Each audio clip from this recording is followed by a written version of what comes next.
Hi, it's Alistair at Electric Scotland. This is me doing my introduction to my newsletter for 28th September 2018. I'll start by just saying that this week we've managed to finalise the two programmes that were still a bit sticky. That's the printer-friendly programme that we have on our site. Basically, when you click on it, what it does is it strips out the top left and bottom borders from our site, meaning that it's easy to print it to an A4 or letter paper. But what it does is it actually brings up a program that allows you to print it to a PDF file as well. So if you wanted to do it, because with a PDF you can obviously save that to other formats other than a PDF as well. So I think it's quite a useful program, and thanks to the For Good Hosting people to come up with that for me. But also, as I say, our arcade is working. I've been playing a few Mahjong games in the arcade, and there's whole tons of programs there that are available to play. And of course, because it runs from our community, if you're a member of our community and log in as a member, you get to keep any high scores that you make. So that gives us a bit of a competition there, you might say. I'll also add that we're now accepting new members of our community. We froze that really for quite some time because of issues we were having in it, but everything's now working fine. If you put a link to a video, it'll actually show in the actual message, as you've probably seen, if you're reading our newsletter in the community anyway. And it gives you the opportunity to reply to it, make any comments or suggestions and whatnot. So, as I say, I'm delighted everything's now working again. And as I say, programs that weren't working for an awful long time are now working. So, great stuff. I've sent out a few postcards to a few people. I've done it immediately and obviously a few days hence to see if they all come out fine, and I'm getting responses that yes, they're receiving them great, so everything seems to be working excellent there. I will say that one of the things about the postcard program is that the thumbnails are a bit blurry, I find, but if you click on any of the thumbnails you'll see a nice crisp image coming up, and of course it's the crisp image that anyone that you send a postcard to will receive. So do click on the thumbnails to see the actual graphic that your recipients will actually get. There's a couple of add-ons that are coming shortly. For example, the Java doesn't really work any longer. The little applets that can add features to a postcard, but the programmer is in touch with me to say that he's working on a new version using Ajax apparently to do these little applet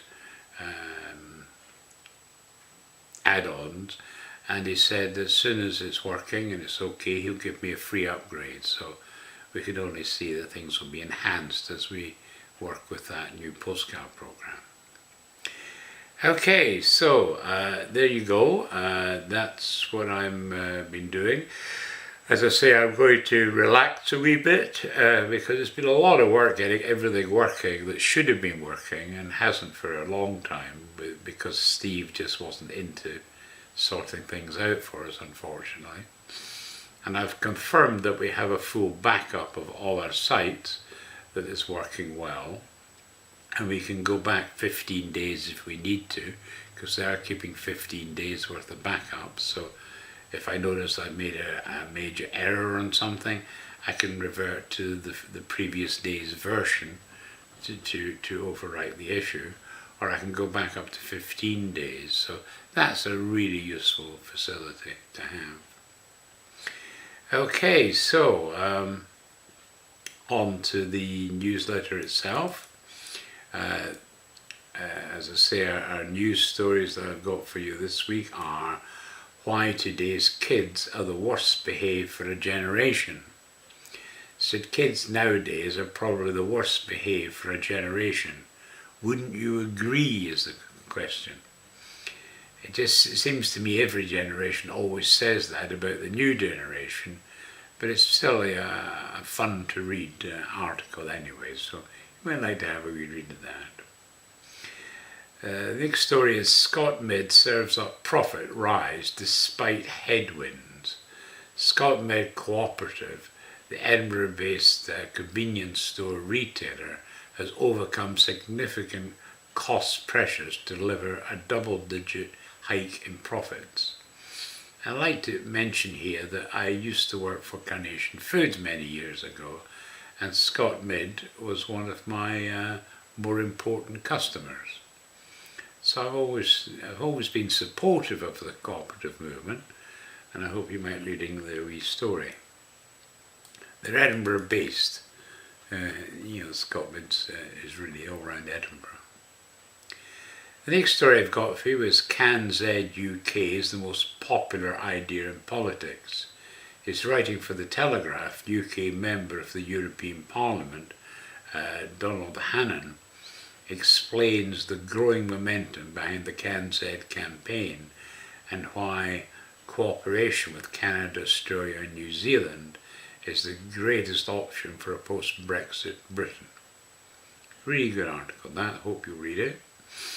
And also on the same topic, Australian Senate Committee urges Kanzi UK free trade zone. It says a report tabled in the Australian Senate this week has strongly encouraged the United Kingdom to join the Trans-Pacific Partnership, effectively creating a Kanzi UK free trade zone, according to Australian Senator Eric Abetz. I've also got another one, which is Plan A, creating a prosperous post-Brexit UK. It says in the UK we tend to see Brexit through only a UK or EU lens. But Brexit is a major global event. Never before has a G7 nation embraced independent trade and regulatory policy for after 40 years. It says in the UK we tend to see Brexit through only a UK or EU lens, but Brexit is a major global event. Never before has a G7 nation embraced independent trade and regulatory policy after 40 years. This plan for the UK therefore starts by thinking about the UK's global future as opposed to just its future in Europe. We believe that there is a huge opportunity for the UK as a result of re-engaging with the world on trade and economic policy issues in a way it was unable to do as a member of the EU at a time when its voice is so necessary. This plan starts with an analysis of the reference to a Brexit prize in the Prime Minister's Lancaster House speech. This prize comes only from an independent trade and regulatory policy. Without that, there are no gains from Brexit, which only becomes a damage limitation exercise. And I've actually given you a link to the full 147-page report, should you want to read that.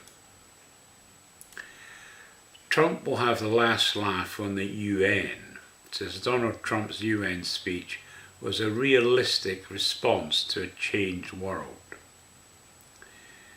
And the next story is Keeper of Registers inspects a unique 1402 Orkney document. It says Jennifer Henderson told BBC Radio Orkney, I handled the modern day equivalent of this.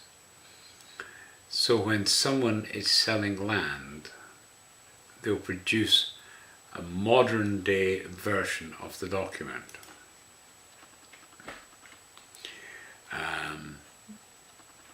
Usually for more than 5 crowns and 2 cows. So it was fascinating to come and see a really early version of what these documents used to look like. Next story is David Hopley designs the first iPad window for Westminster Abbey in honour of the Queen.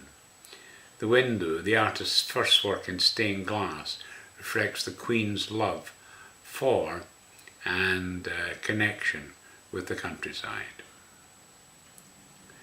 Then another one I spotted was Trontian, the community that built its own school. A small Highland community decided to build its own school after parents rejected the local council's solution to sorting out their ageing primary. Great wee story that.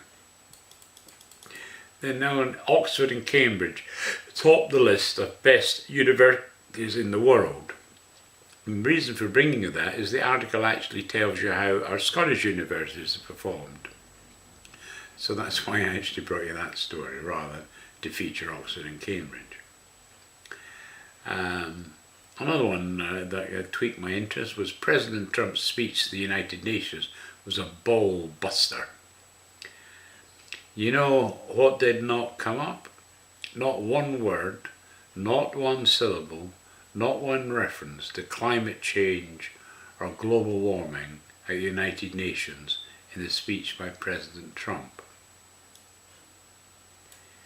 Then the final story, as the Arctic melts, the Northern Sea route opens for business. When a blue-hulled cargo ship named Venta Maersk became the first container vessel to navigate a major Arctic sea route this month, it offered a glimpse of what the warming region might become, a modern highway. So these are the kind of stories I picked for you this week to read. Then on to Electric Canadian. I'm continuing with the three major publications I'm working on, Canada's provinces. This time is volume 15, The Province of Quebec, part 1. The Engineering Journal for 1955. And also their Mining Review, I added the volume for 1908. So, I mean, a lot of these are, I mean, I think the Engineering Journal is around about 900 pages, so really big publications, these ones. Then I found a nice little historical reference document, Alberta Histories of Published Local Histories.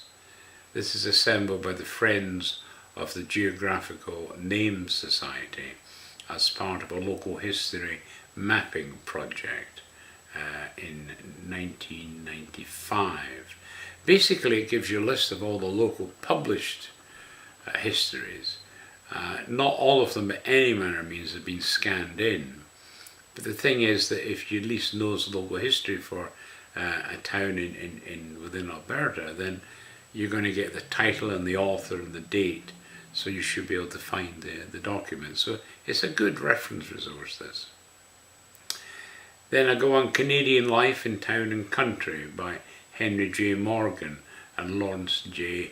Burpee. It was produced in 1905, this one. So again, an interesting read, that. And then Survey of Barrhead is prepared for the industrial development, by the Industrial Development Branch, the Department of Industry and Development, Government of the Province of Alberta. It's just that Sandy Campbell's one of our regular visitors, is in Barrhead with his daughter, helping to look after the grandkids. So when I heard that, I thought I'd look it up, and of course Barrhead is named after Barrhead in Scotland, so there's a Scottish connection there. So I thought the wee survey might be of interest. Then I've got a speech by Sir Alex Campbell.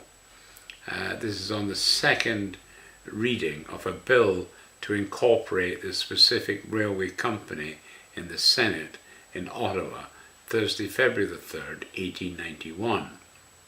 So you can read his speech, but following that I've got a history of the Canadian Pacific Railway by Harold A. Innes, and this was produced in 1923.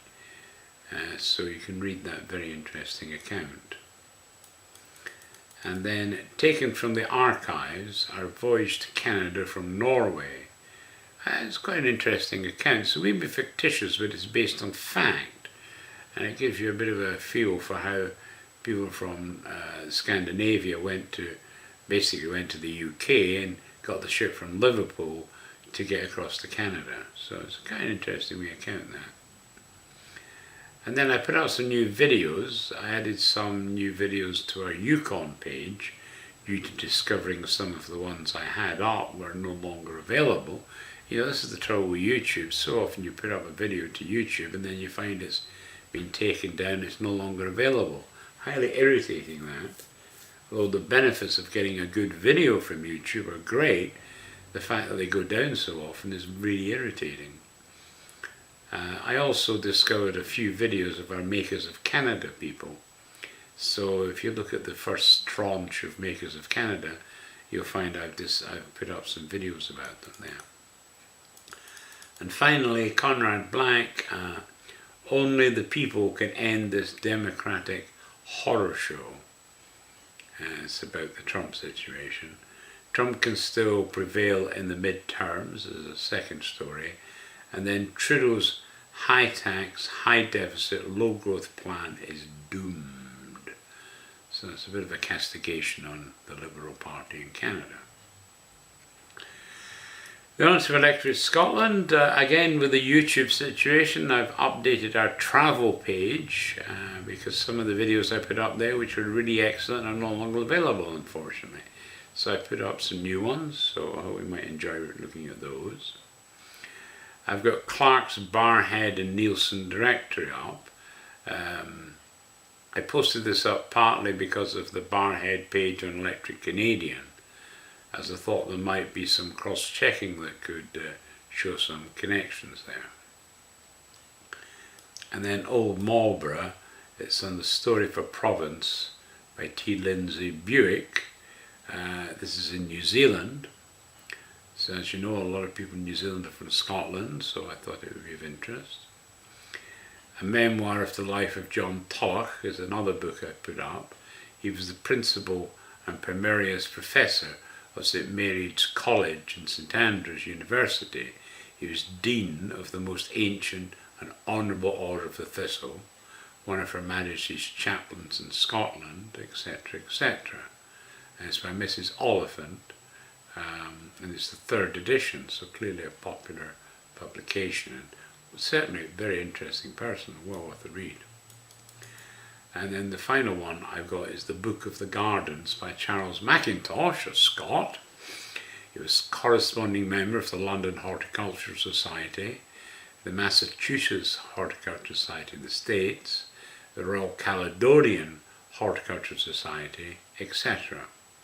He was a late curator of the Royal Garden of His Majesty the King of the Belgians at Clermont and Brussels, and now of those of His Grace the Duke of Buccleuch at Dalkeith Palace, and it's in 2 volumes. And really, if you're into gardening big time, it's fascinating. Because you remember the walled garden and things like that the Victorians used to do, and they used to come up with flowers for the table and fruits and veg and everything. So really, really interesting. It was published in 1853 at the time when the walled garden was at its height. So, you know, I don't know, I was really quite interested in that. And the story is actually 2 stories this week, and it's, I'm actually saying, this week I'm bringing you the opportunity to read some serious research on the future of Brexit in Scotland and the UK, and how important it is to look globally by reading these 2 reports, one from Scotland and the other from a UK perspective. And I hope you take the time to read those in depth. First one is Business Must Unite in Telling the Scottish Government to Focus on Growth. It's by Struan Stevenson in Think Scotland. And within it, I put a link to one of the business reports that backs up his story. And the second one is Plan A, Creating a Prosperous Post-Brexit UK. That's by Shankar Singham, who's Director of the International Trade and Competition. That's the IEA. It said in the UK we tend to see Brexit through only a UK or EU lens, but Brexit is a major global event. Never before has a G7 nation embraced independent trade and regulatory policy after 40 years. Now, I gave you a link to the main report within the news section, but this is a bit of a summary which gives you that introduction to it, because not many, I suppose, will read the whole 147 pages, so I thought maybe you might like to read the short version of it here. And basically that is it. So, I mean, tons to read and digest and study and learn from in this particular edition. And obviously I'll be very keen to hear from you if you have any thoughts on what you might see appearing on our sites in the future. And don't forget that the news stories I give you are only a very small proportion of the news stories I put up on our main Scott news feed. So if you want to read all the stories I picked for you to read, do go there and you'll find them.